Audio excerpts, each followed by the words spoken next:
The champagne glass slipped from Helen Porter's fingers, shattering against the marble floor of her Austin mansion as she stared at the financial news ticker scrolling across her 70-inch television screen. Before we jump back in, tell us where you're tuning in from, and if this story touches you, make sure you're subscribed, because tomorrow, I've saved something extra special for you. BioTech Innovations had just gone public at $42 per share, valuing my little pharmaceutical startup at over $800 million. What she didn't know was that I owned 60% of those shares, and the employee stock option plan I'd quietly established 3 years earlier was about to make me one of the wealthiest women in Texas. I watched my mother-in-law's face drain of color through the security camera feed on my phone, her perfectly manicured hand clutching her chest as she processed what this meant. For 3 years, she'd dismissed my company as a hobby, a cute little venture that kept me busy while her son David pursued what she called real business opportunities. She'd convinced him to drain our joint accounts to fund his restaurant, investments, all while mocking my dedication to developing treatments for rare pediatric diseases. Now, as CNBC analysts discussed my company's breakthrough therapy that had just received FDA approval, Helen was realizing that the daughter-in-law she'd systematically undermined had become worth more than her entire family's generational wealth combined. The irony wasn't lost on me that I was watching this unfold from a hospital room, not as a patient, but as someone who'd finally found an unexpected ally in the most unlikely place. David had abandoned me here yesterday, claiming he had urgent business meetings that couldn't wait, leaving me to care for his Aunt Maggie during what we thought were her final hours.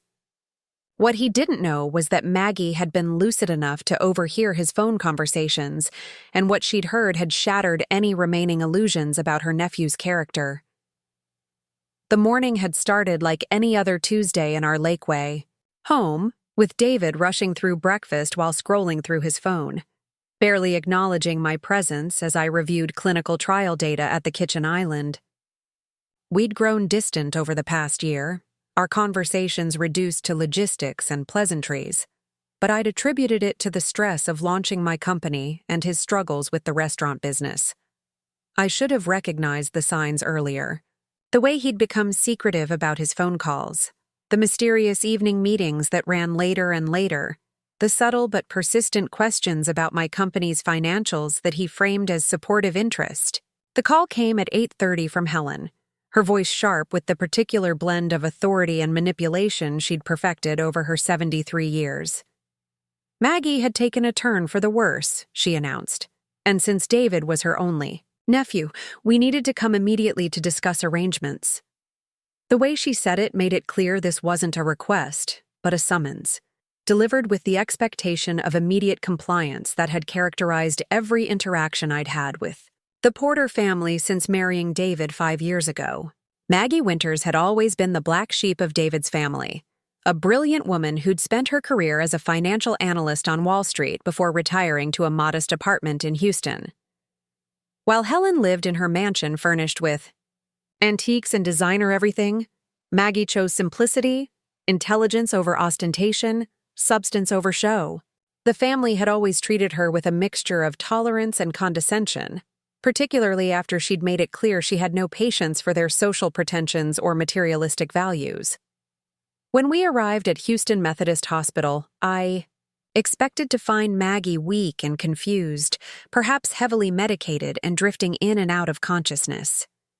Instead, I found a woman whose body was failing, but whose mind remained razor-sharp, her gray eyes alert and observant as she watched David interact with the medical staff.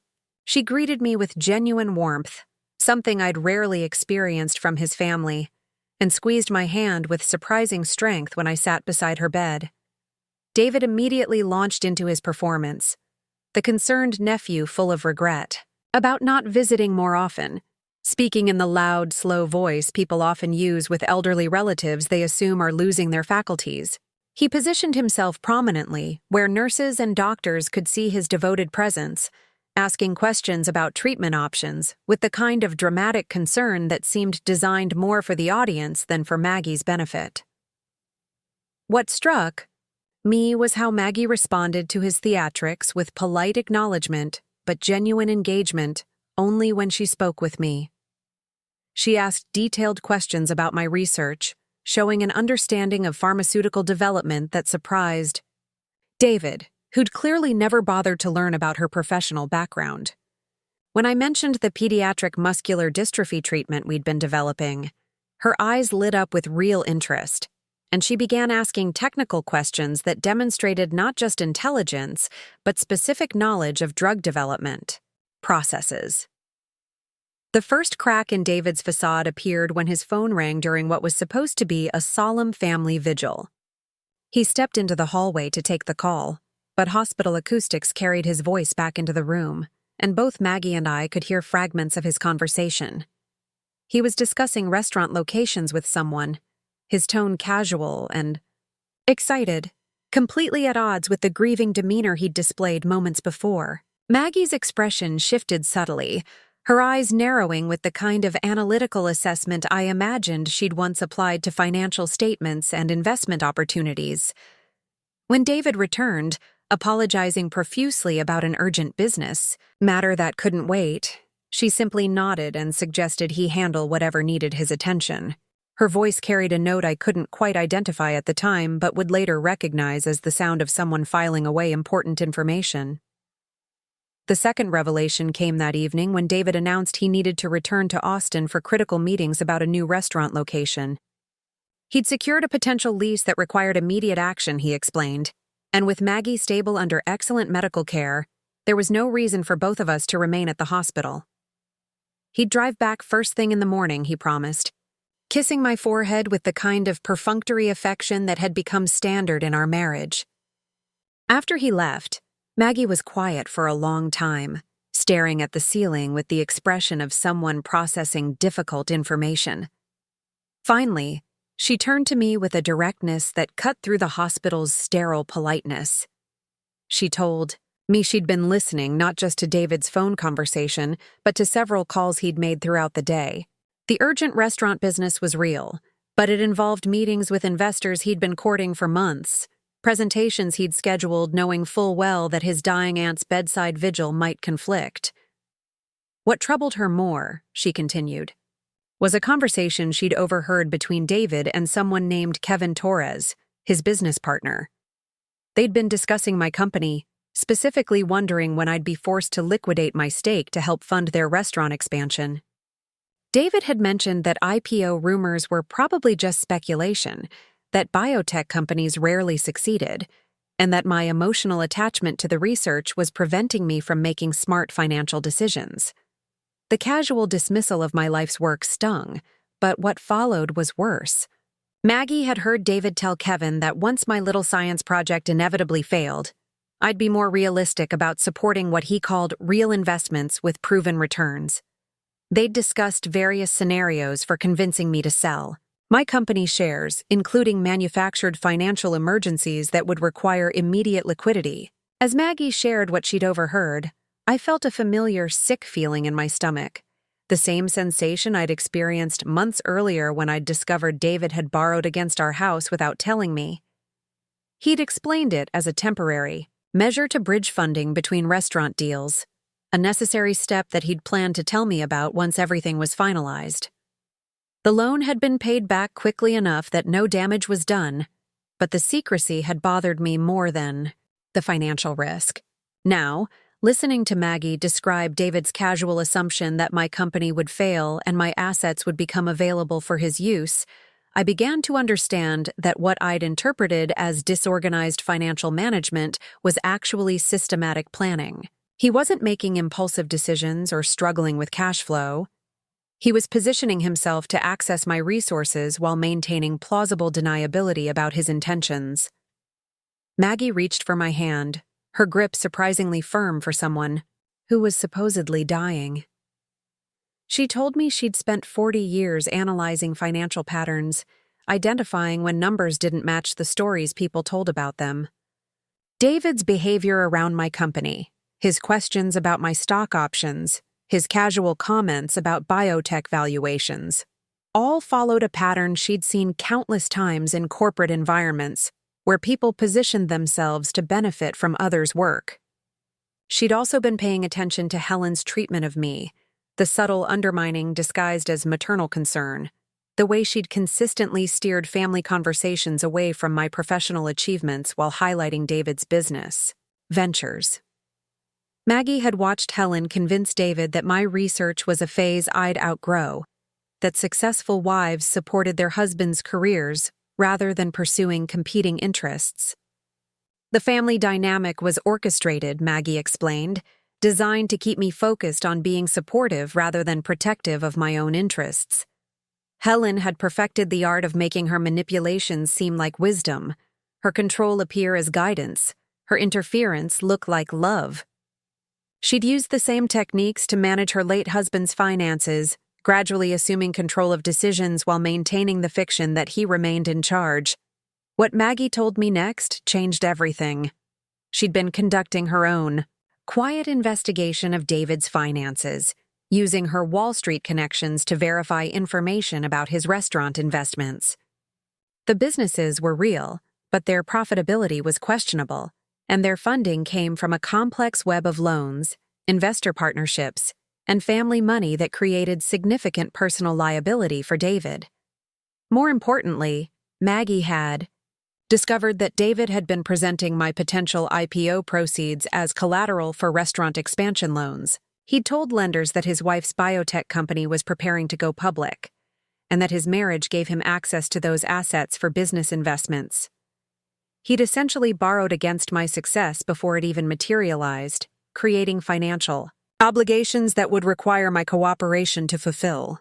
The manipulation was sophisticated and long-term, designed to entangle my financial future with his business ventures in ways that would make it difficult for me to refuse his requests for funding. By the time my company succeeded, I'd find myself legally and financially obligated to support investments I'd never agreed to, trapped in a web of commitments made in my name but without my knowledge. Maggie's revelation reframed everything I'd interpreted as marital discord or communication problems. David's growing distance wasn't about stress or changing priorities. It was about repositioning our relationship from partnership to resource extraction. His family's treatment of me wasn't casual dismissal, but systematic preparation for financial exploitation. As I absorbed this information, my phone buzzed with a text from my research director. Preparing and narrating this story took us a lot of time, so if you are enjoying it, subscribe to our channel. It means a lot to us. Now back to the story. The FDA had moved up our approval timeline, and we needed to accelerate our IPO preparations. The treatment that Helen and David had dismissed as impractical science was about to transform children's lives and generate returns that exceeded even my most optimistic projections. Sitting in that hospital room with Maggie, watching her eyes shine with the intellectual excitement of someone who'd uncovered an important puzzle, I realized that David's abandonment hadn't left me isolated with a dying woman. It had brought me together with someone who understood exactly what I was facing and possessed the skills to help me navigate it. Maggie squeezed my hand again, and I could see her mind working through possibilities and strategies. She asked me about my company's structure, my ownership percentage, the legal protections I'd built into our corporate governance. When I described the employee stock option plan I'd established, granting shares to researchers and staff members who'd contributed to our breakthrough, her smile was predatory in its satisfaction. She explained that David's financial positioning assumed he'd have access to my assets through community property laws, but stock options granted before marriage and held in trust structures operated under different rules. If my lawyers had structured the company correctly, and if I'd documented my intellectual property contributions properly, David's claims on my assets might be far more limited than he assumed. More intriguingly, if David had been using my potential success as collateral for business loans without my knowledge or consent, he might have committed financial fraud. Lenders who'd been told they could count on IPO proceeds as loan security would have grounds for legal action when those proceeds proved inaccessible. David's attempt to profit from my work might instead destroy his financial standing. Maggie suggested we needed to understand the full scope of David's financial commitments. before my IPO became public knowledge. Once my company's valuation was announced, any loans or agreements tied to those assets would become legally complicated. We had a narrow window to gather information and protect my interests before external pressures made strategic planning impossible. She also pointed out that Helen's reaction to my success would be telling. If my mother-in-law had been planning to benefit from my company's failure, my sudden wealth would represent not just disappointment, but active threat to her family's financial plans. Helen's response might reveal the true extent of their manipulation and provide evidence of their intentions. As we talked through possibilities and strategies, I felt something I hadn't experienced in months: clarity. The confusion and self-doubt that had characterized my marriage was lifting, replaced by the analytical focus that had made me successful in pharmaceutical research. I was finally seeing the situation as a problem to be solved rather than a relationship to be endured. Maggie's professional instincts were proving invaluable. But more than that, I was discovering an ally who understood both the technical aspects of financial manipulation and the emotional toll of family betrayal. She'd spent years watching Helen control and diminish the people around her, and she'd recognized patterns in David's behavior that I'd missed because I was too close to the situation. When visiting hours ended and the hospital settled into its nighttime quiet, Maggie and I continued planning. She helped me understand which information I needed to gather, which legal protections I should verify, and how to document everything without alerting David to my suspicions. She also began sharing stories about Helen's history of manipulation, providing context that explained behaviors I'd found confusing or hurtful. The woman I'd thought was dying was revealing herself as someone whose mind remained formidable despite her physical condition. Her illness was real, but her mental acuity was sharper than anyone in the family had bothered to notice. They'd dismissed her as a burden to be managed rather than recognizing her as someone with decades of relevant experience and a genuine desire to help. As I settled into the uncomfortable hospital chair for the night, my phone displayed dozens of missed calls and messages from David, all sent while he was supposedly in crucial business meetings. The timing wasn't coincidental.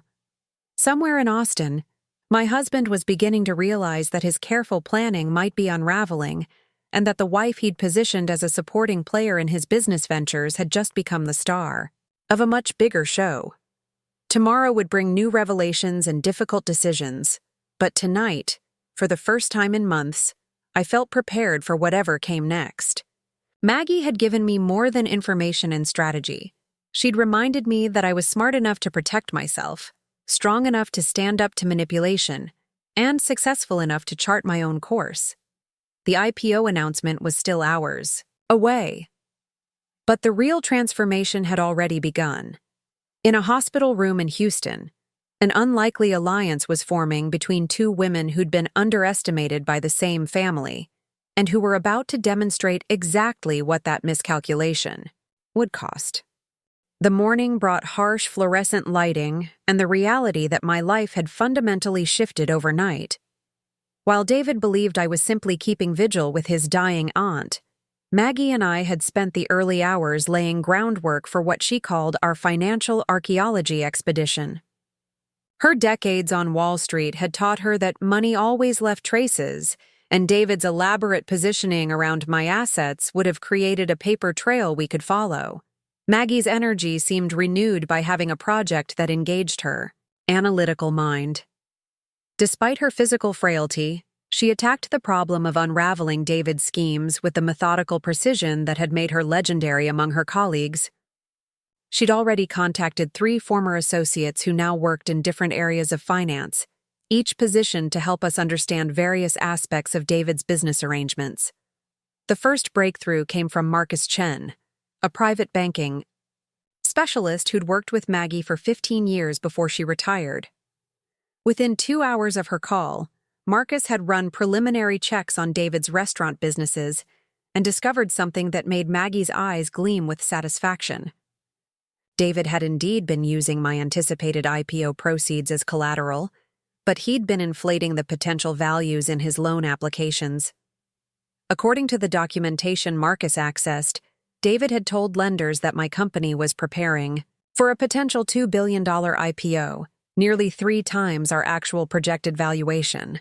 He'd presented himself as my business manager, someone with authority to commit my assets to loan guarantees. The discrepancies weren't just ethically problematic, they constituted fraud on multiple levels. More troubling was the timeline Marcus uncovered. David had begun these conversations with lenders 6 months ago, well before our clinical trials had produced the results that made our IPO possible.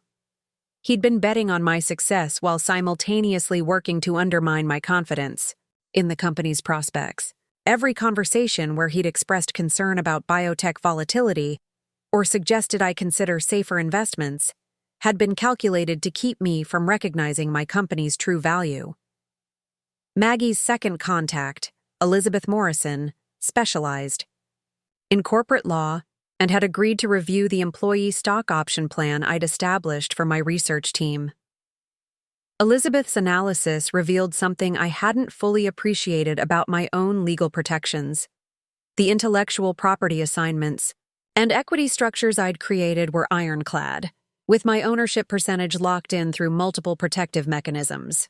Even more importantly, Elizabeth discovered that my company's corporate structure included provisions that would nullify any unauthorized use of company assets as loan collateral.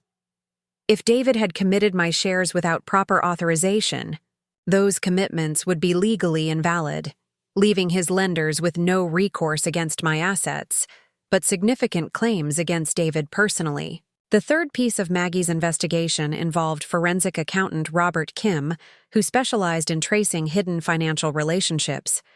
Robert's preliminary review of publicly available information about David's restaurant ventures revealed a complex web of cross-guarantees and interdependent loans that created enormous personal liability. David wasn't just borrowing against my future success. He was building a financial house of cards that would collapse spectacularly if any single element failed. As these revelations accumulated throughout the morning, I found myself experiencing an odd mixture of vindication and horror. The patterns Maggie had identified were even more extensive than we'd initially suspected. David hadn't just been planning to benefit from my success. He'd been systematically positioning himself to control my financial future while creating obligations that would force my cooperation. The scope of his manipulation extended beyond financial matters into personal ones. Robert's analysis had uncovered payments from David's business accounts to a private investigation firm, charges that dated back 8 months and continued through the previous week. David had been having me investigated, probably to gather information about my company's prospects and my personal financial management. This revelation hit me harder than the loan fraud. The man I'd shared a bed with for 5 years had been treating me as a target for surveillance, gathering intelligence about my professional activities while pretending to be a supportive husband. Every conversation about my work, every question about my business decisions, every expression of concern about my stress levels had potentially been part of a systematic information gathering operation. Maggie watched my face as I processed this information, her expression mixing sympathy with professional satisfaction at having uncovered the truth. She'd seen similar patterns during her Wall Street career, she explained, usually involving executives who used their positions to exploit their company's resources. The emotional manipulation was always the hardest part for victims to accept, because it meant acknowledging that relationships they'd trusted were actually strategic deceptions. She was right about the emotional difficulty. Understanding that David had been systematically lying to me for months felt worse than discovering his financial scheming. The private investigator charges meant that our entire marriage had become a business arrangement from his perspective, with me as an asset to be managed rather than a partner to be respected. But Maggie's investigative work had also revealed David's critical miscalculation. His financial positioning assumed that I would remain unaware of his activities until after my IPO, when market pressures and legal obligations would limit my options for protecting my assets. He'd planned to present me with accomplished facts, commitments that would be difficult to unravel without damaging both our financial standing and our marriage. His mistake was assuming that his aunt's illness would provide perfect cover for his final preparations. Instead of leaving me isolated and vulnerable, his abandonment had connected me with someone who possessed exactly the skills and connections needed to expose his entire scheme. Maggie's illness had made her appear powerless to the family, but her mind remained formidable and her professional network remained active. The morning also brought communication from my research director about accelerated FDA approval timelines and increased investor interest in our IPO. The treatment that Helen and David had dismissed as impractical science was attracting attention from major pharmaceutical companies interested in licensing deals and acquisition discussions. Our projected IPO valuation was conservative. Actual market response might drive share prices significantly higher. This news transformed the stakes of our investigation. If my company's value exceeded current projections, David's loan commitments would become even more problematic for him personally. Lenders who'd been promised access to specific asset values would find themselves in possession of fraudulent documentation, with legal grounds for pursuing David individually when those assets proved unavailable. Maggie suggested we needed to accelerate our information gathering before market forces made strategic planning impossible. Once trading began, external pressures from investors, lenders, and media attention would complicate any attempts to address David's unauthorized commitments. Quietly, we had perhaps 48 hours to understand the full scope of his activities and position ourselves advantageously. She'd arranged for Patricia Williams, a corporate attorney with experience in financial fraud cases, to meet us that afternoon. Patricia specialized in situations where business partnerships involved misrepresentation of assets or unauthorized use of personal guarantees. She would review all the documentation we'd gathered and advise us on legal options for protecting my interests. Meanwhile, Maggie had been monitoring David's communications through methods she described vaguely as utilizing old professional connections. David had been making increasingly frantic calls to his business partner, Kevin Torres, apparently trying to coordinate responses to unexpected developments in their financing arrangements. Several lenders had begun asking for updated documentation about collateral assets, probably triggered by early rumors about BioTech IPO activity. The pressure David was experiencing became clear when he called me around noon, his voice carrying a strain I'd rarely heard before. He'd encountered unexpected complications with his restaurant financing, he explained, and needed to discuss some business matters that affected both of us. He'd be returning to Houston that evening, earlier than planned, because family circumstances required our joint attention. His careful word choice revealed how much he knew about my company's changing status. David wasn't someone who normally paid attention to biotech industry news, but he'd clearly been monitoring developments that might affect his financial positioning. His sudden urgency to return suggested that his lenders were demanding immediate clarification about asset availability. Maggie listened to my side of the conversation with the focused attention of someone analyzing a negotiation. When I hung up, she immediately began strategizing about how to handle David's return. We needed to gather more information before confronting him directly, but we also needed to document his behavior and statements for potential legal proceedings. She suggested that David's urgency might work to our advantage. If he was feeling pressured by external forces, he might reveal more about his activities than he intended. People under stress often made mistakes, provided more information than they planned to share, or committed to positions they couldn't later defend. Patricia Williams arrived earlier than scheduled, bringing an intensity that matched Maggie's analytical energy. After reviewing the documentation we'd assembled, Patricia's assessment was unequivocal. David had committed multiple forms of fraud, created significant personal legal liability, and potentially exposed himself to criminal charges depending on the specific terms of his loan agreements. The unauthorized use of my assets as collateral constituted fraud regardless of marital property laws, Patricia explained. David might have believed that potential community property rights gave him authority to make commitments involving my company, but stock options and intellectual property developed before marriage operated under different legal frameworks. More seriously, David's misrepresentation of asset values and his authority to commit those assets created liability under federal banking regulations. If lenders had relied on his statements about my company's value or his access to IPO proceeds, they could pursue both civil and criminal remedies when those statements proved false. Patricia's review of David's restaurant business structure revealed additional problems. The cross-guarantees and interdependent loans Robert Kim had identified created a domino effect of potential defaults. If any single lender demanded immediate payment or called in loan guarantees, the entire financing structure could collapse, leaving David personally liable for millions in debt. The timing was particularly problematic for David because my IPO announcement would trigger immediate scrutiny of any loan agreements that referenced biotech assets as collateral.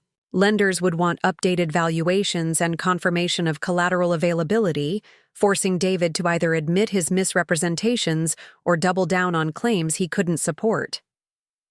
Patricia recommended documenting everything before David returned, creating a comprehensive record of his activities and their legal implications.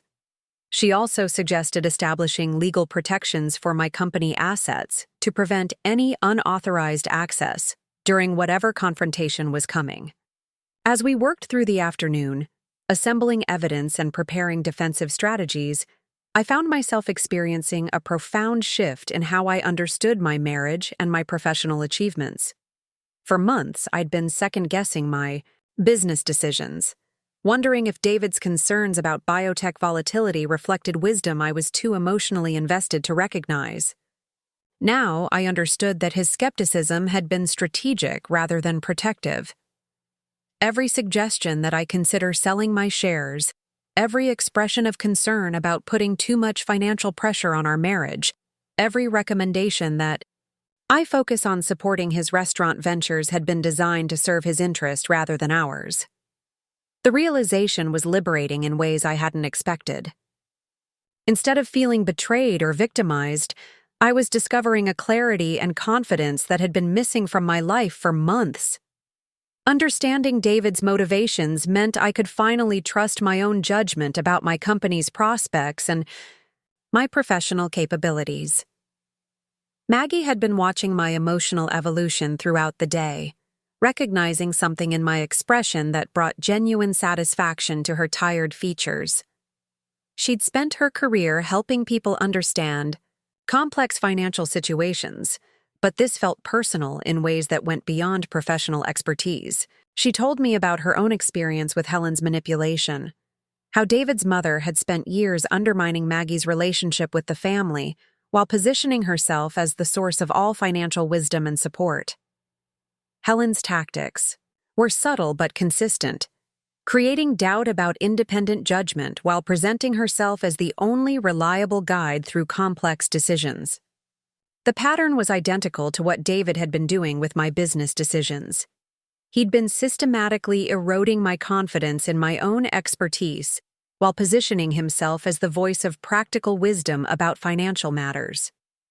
The emotional manipulation had been as sophisticated as the financial scheming, designed to make me dependent on his guidance even in areas where I possessed superior knowledge and experience. Understanding this pattern helped me recognize how many of my recent doubts and anxieties had been manufactured rather than rational. My instincts about my company's prospects had been correct. My concerns about David's financial management had been justified. My sense that something fundamental was wrong in our marriage had been accurate. As evening approached and David's return became imminent, Maggie and I finalized our preparations. We'd gathered extensive documentation of his activities, established legal protections for my assets, and developed strategies for handling whatever confrontation was coming. More importantly, I'd regained confidence in my own judgment and clarity about my priorities. The woman who'd arrived at the hospital 24 hours earlier, confused and hurt by her husband's abandonment, had been replaced by someone who, understood exactly what she was facing, and possessed the tools to address it effectively.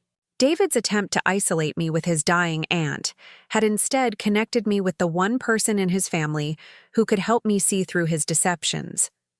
When David walked into Maggie's hospital room that evening, he found two women who were far better prepared for his arrival than he could have anticipated. His financial house of cards was about to collapse, and the wife he'd positioned as a supporting player in his business ventures was about to demonstrate exactly how much he'd underestimated her capabilities. David entered Maggie's hospital room, carrying flowers and wearing the expression of devoted concern he'd perfected for medical settings.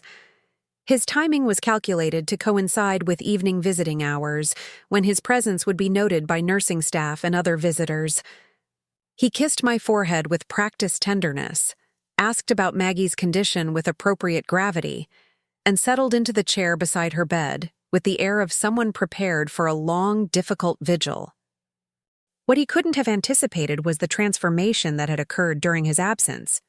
The uncertain, emotionally fragile wife he'd left behind had been replaced by someone who understood exactly what game was being played. Maggie and I had spent hours preparing for this moment, developing strategies for extracting information while documenting his responses for future legal proceedings. The first test came when David's phone rang within minutes of his arrival. He glanced at the screen, his face tightening with barely concealed anxiety before he stepped into the hallway to take the call. Through the open door, we could hear fragments of his conversation with what was clearly a very agitated lender, demanding immediate clarification about collateral documentation. David's voice carried the strain of someone trying to maintain control, while facing questions he couldn't answer honestly. He was buying time, promising updated documentation, assuring the caller that minor paperwork discrepancies would be resolved within 48 hours. When he returned to the room, his carefully composed expression couldn't quite hide the perspiration on his forehead or the slight tremor in his hands. Maggie had coached me on reading stress signals, drawing from her experience analyzing executives under pressure during financial negotiations. David was displaying classic indicators of someone whose carefully constructed plans were beginning to unravel. His breathing was shallow, his eye contact sporadic, and his usual confidence had been replaced by the hypervigilance of someone expecting additional problems. The second call came 20 minutes later, this time from Kevin Torres. David's conversation with his business partner was more revealing, partly because he assumed the family medical crisis provided cover for discussing sensitive business matters. Kevin was clearly panicking about loan payments and investor expectations, his voice loud enough for us to hear his agitation even from the hallway. David's responses revealed the scope of their financial commitments and the timeline pressures they were facing.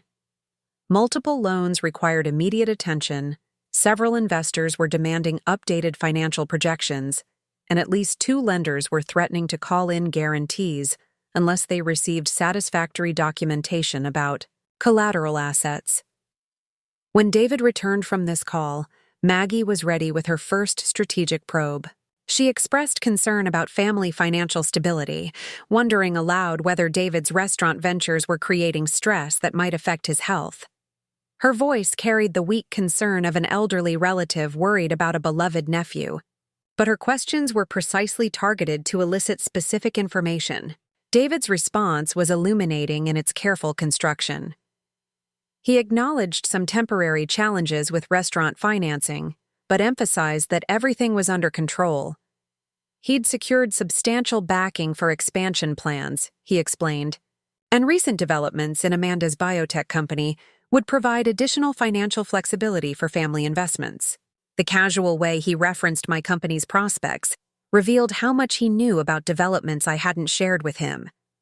David was clearly monitoring industry news and investor communications related to my IPO, gathering intelligence about market conditions and potential valuations.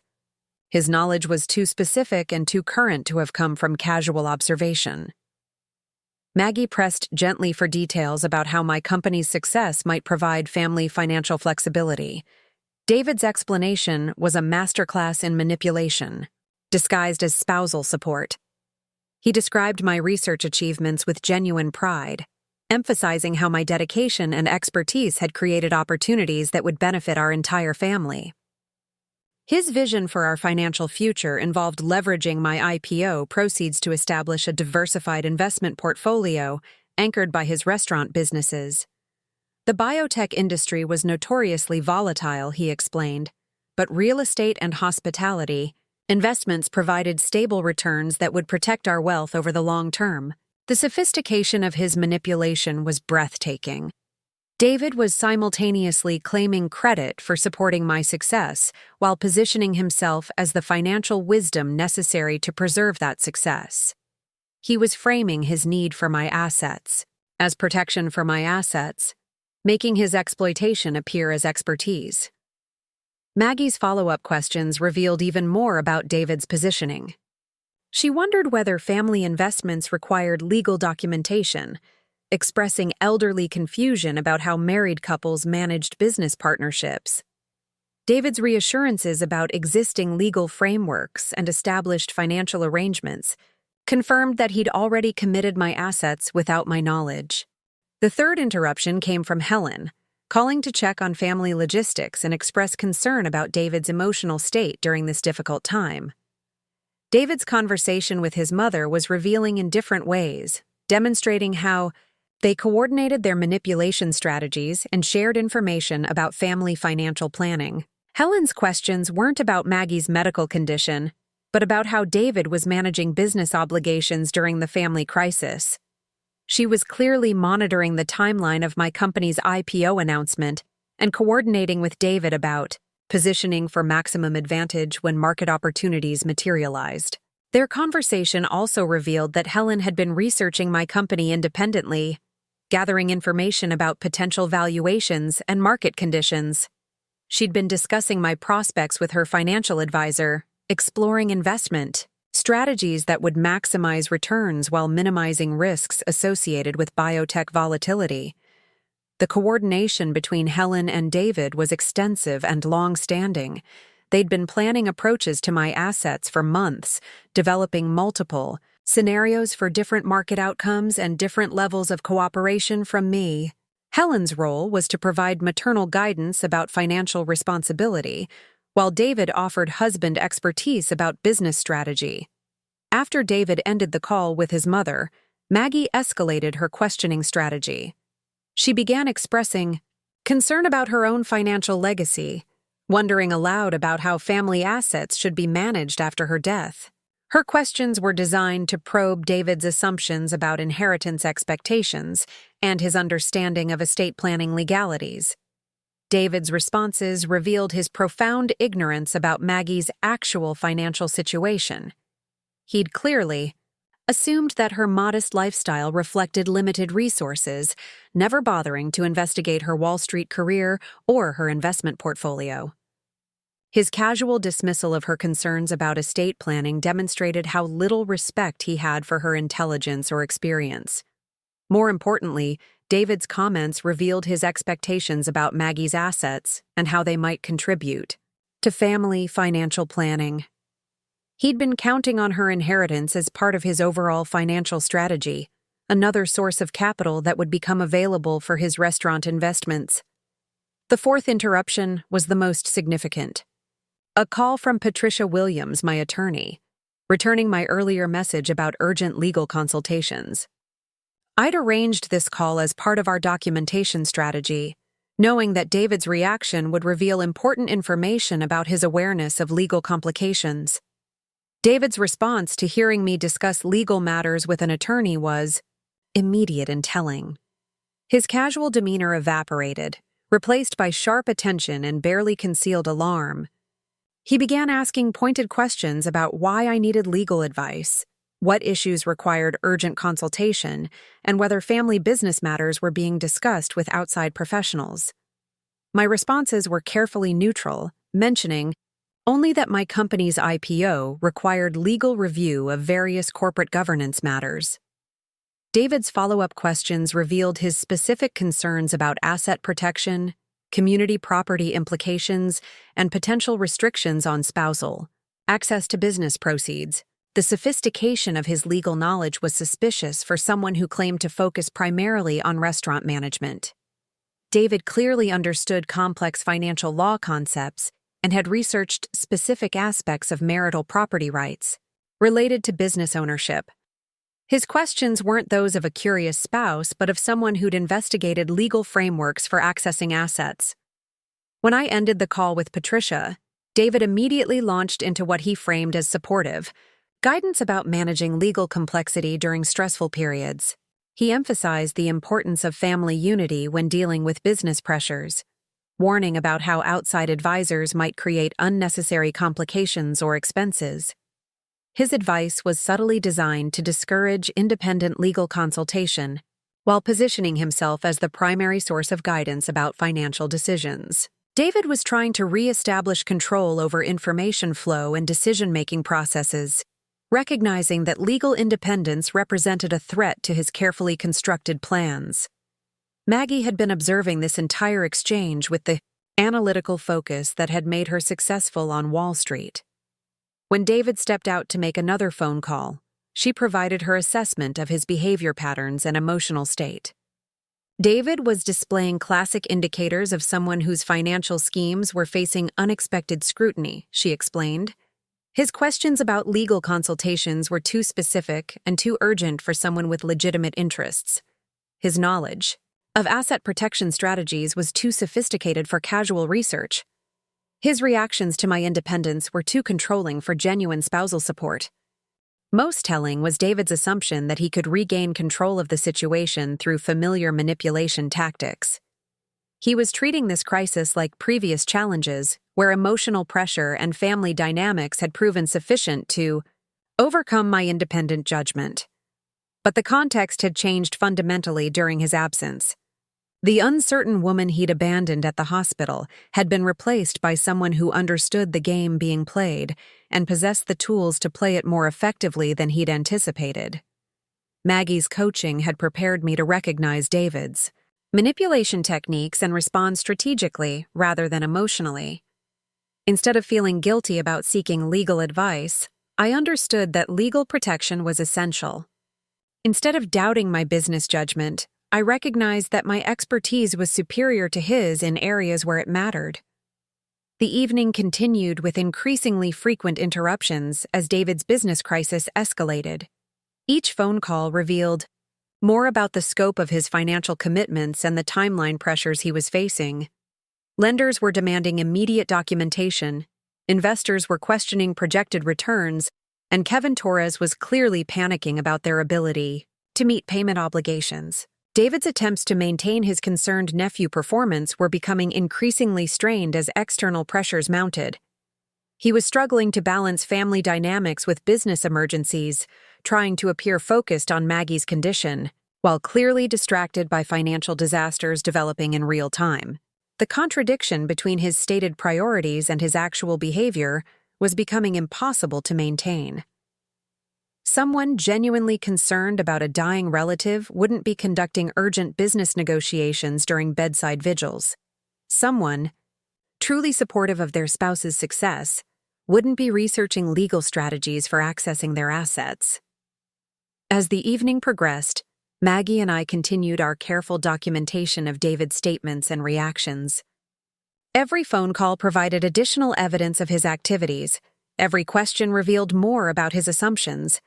Every response demonstrated further his fundamental disrespect for both my intelligence and Maggie's experience. The most damaging revelation came during David's final call of the evening, a conference call with multiple lenders that he thought he was conducting privately in the hospital parking garage. Hospital cell phone policies required him to step outside for the call.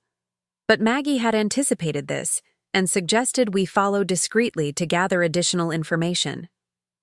From a position near the hospital entrance, we could hear David's side of a conversation that revealed the true scope of his deception. He was being confronted with evidence that his collateral documentation contained false information, that his claimed authority over my assets was questionable, and that his financial representations had been inconsistent across different loan applications. David's responses were desperate attempts to buy time, while promising to provide corrected documentation and additional guarantees. He was clearly in default on multiple commitments and facing immediate demands for payment or additional collateral that he couldn't provide. When he returned to Maggie's room, David's carefully maintained facade had cracked completely. His hands were shaking, his complexion was pale, and his eyes held the desperate look of someone whose elaborate plans were collapsing beyond his ability to control. Maggie was ready with her final strategic probe of the evening. She expressed concern about David's obvious stress, wondering whether family financial pressures were affecting his health. Her voice carried genuine elderly worry, but her questions were designed to elicit admissions about the scope of his problems. David's response was a carefully crafted mixture of admission and deflection. He acknowledged facing some unexpected challenges with restaurant financing, but emphasized that these were temporary setbacks that would be resolved once certain family financial resources became available. His casual reference to family financial resources was the confirmation we'd been seeking. David was openly discussing his expectation of accessing my assets to resolve his business problems, treating my IPO proceeds as solution to commitments he'd made without my knowledge or consent. The evening ended with David appearing confident that he'd successfully managed the crisis, while positioning himself advantageously for accessing the resources he needed. He had no idea that every statement had been carefully documented, every admission had been strategically elicited, and every assumption had been systematically undermined by information he didn't know we possessed. As David settled in for what he assumed would be a routine family vigil, Maggie and I exchanged glances that carried volumes of unspoken communication. Tomorrow would bring the IPO announcement and the beginning of David's real education about exactly how much he'd underestimated the women he'd chosen to manipulate. The morning of my IPO announcement dawned with crystalline clarity, both meteorologically and strategically. David had spent the night in the hospital chair, periodically checking his phone for messages that seemed to bring him no comfort. His restless sleep had been punctuated by muttered conversations with business partners who were clearly in various stages of panic about their deteriorating financial situation. At exactly 9:30, as the NASDAQ opening bell rang, BioTech Innovations began trading at $68 per share, nearly 60% above our projected opening price. The pediatric muscular dystrophy treatment that Helen and David had dismissed as impractical science was being valued by the market at over $1.2 billion, making my 60% ownership stake worth more than $700 million. I watched David's face as the trading numbers scrolled across the hospital television screen. His expression cycled through disbelief, calculation, and something approaching panic as he began to understand the true magnitude of what was happening. The biotech company he'd been positioning as a risky investment requiring his guidance had just become one of the most successful IPO launches in pharmaceutical history. The first call came from Kevin Torres before the stock had been trading. For an hour. Even from across the room, I could hear Kevin's voice through David's phone, a mixture of excitement and desperation as he realized that the collateral David had been promising was now worth far more than they'd ever imagined, but also far more protected than David had led him to believe. David's responses to Kevin were careful and measured, but his eyes kept darting toward me with an intensity that revealed his growing awareness that his carefully constructed plans might not unfold as smoothly as he'd anticipated. He was beginning to understand that market success of this magnitude would bring scrutiny and attention that could complicate his access to my assets.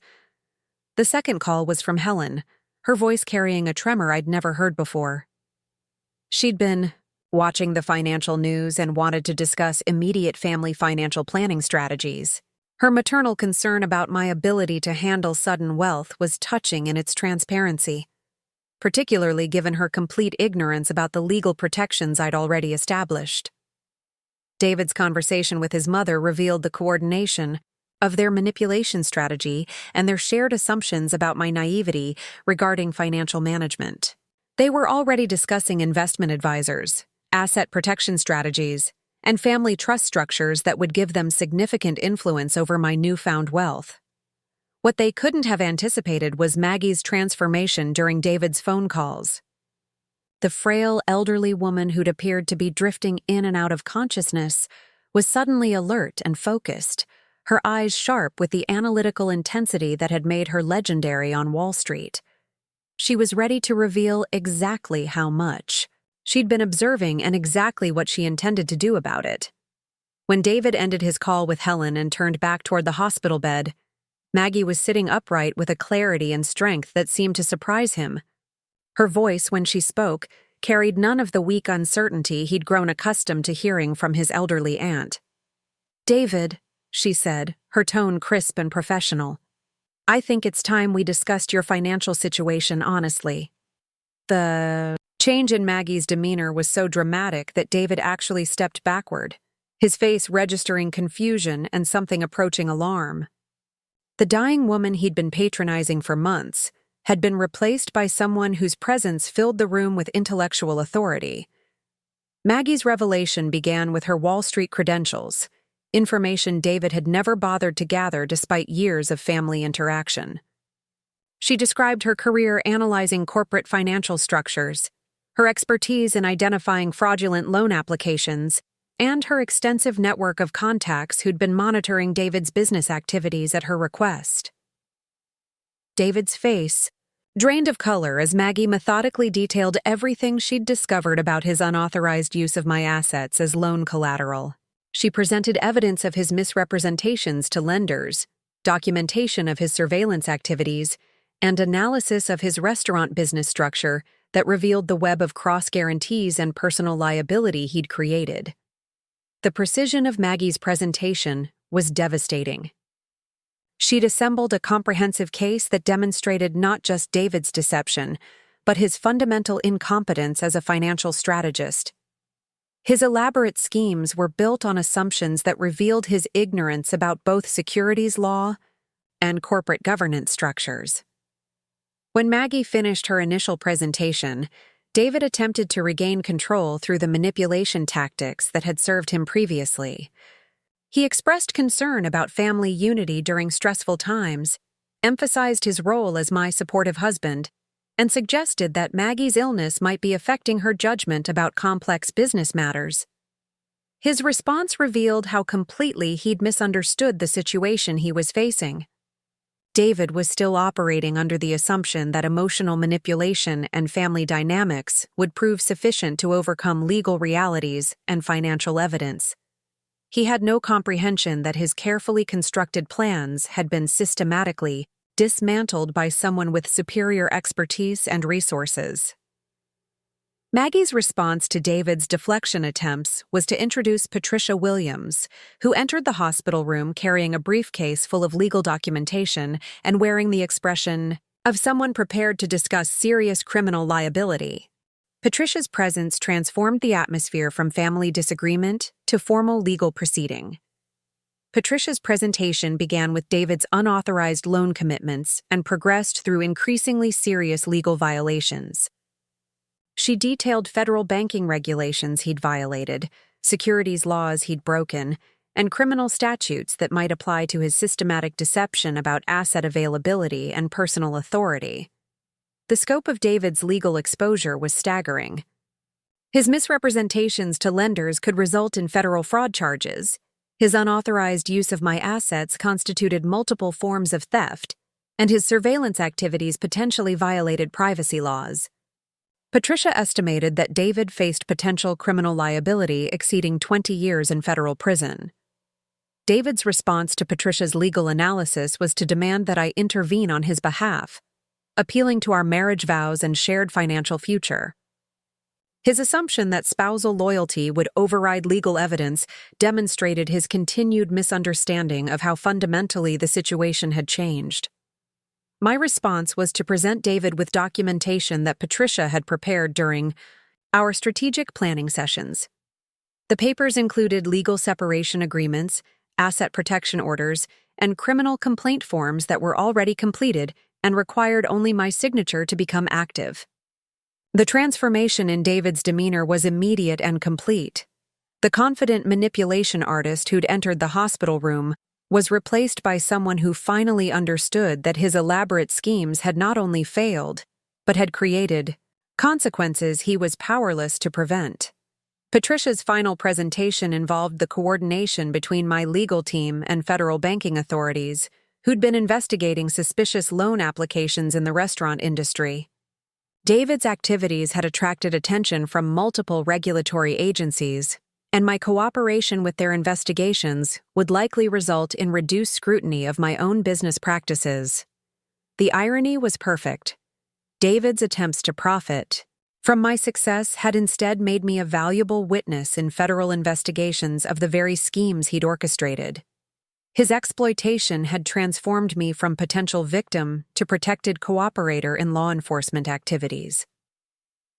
The morning's revelations continued with Helen's arrival at the hospital, summoned by David's increasingly desperate phone calls for family support. Helen's entrance was dramatically timed, occurring just as Patricia was explaining the criminal liability implications of David's activities to federal authorities. Helen's reaction to discovering Maggie's alertness and the legal proceedings was everything we'd hoped to capture. Her carefully maintained facade of maternal concern collapsed instantly, replaced by naked calculation about damage control and asset protection that revealed her true priorities with devastating clarity.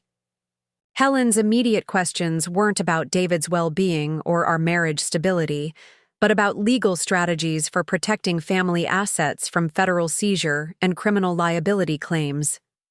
Her response confirmed everything Maggie had explained about the family's systematic approach to financial manipulation and exploitation.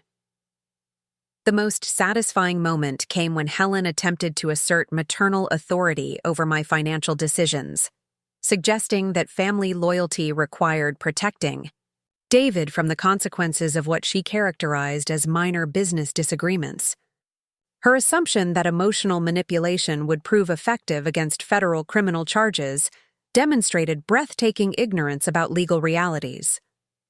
Maggie's response to Helen's intervention was to reveal the true scope of her financial investigation and the evidence she'd assembled about the family's systematic exploitation activities. Helen's shocked silence as she processed the implications of being under federal investigation was worth every moment of manipulation I'd endured. The final revelation involved Maggie's own estate planning, which she'd restructured during our strategic preparation. David and Helen had been counting on inheriting Maggie's assets as part of their financial planning, but those assets were now designated for charitable organizations focused on elder abuse prevention and financial fraud education.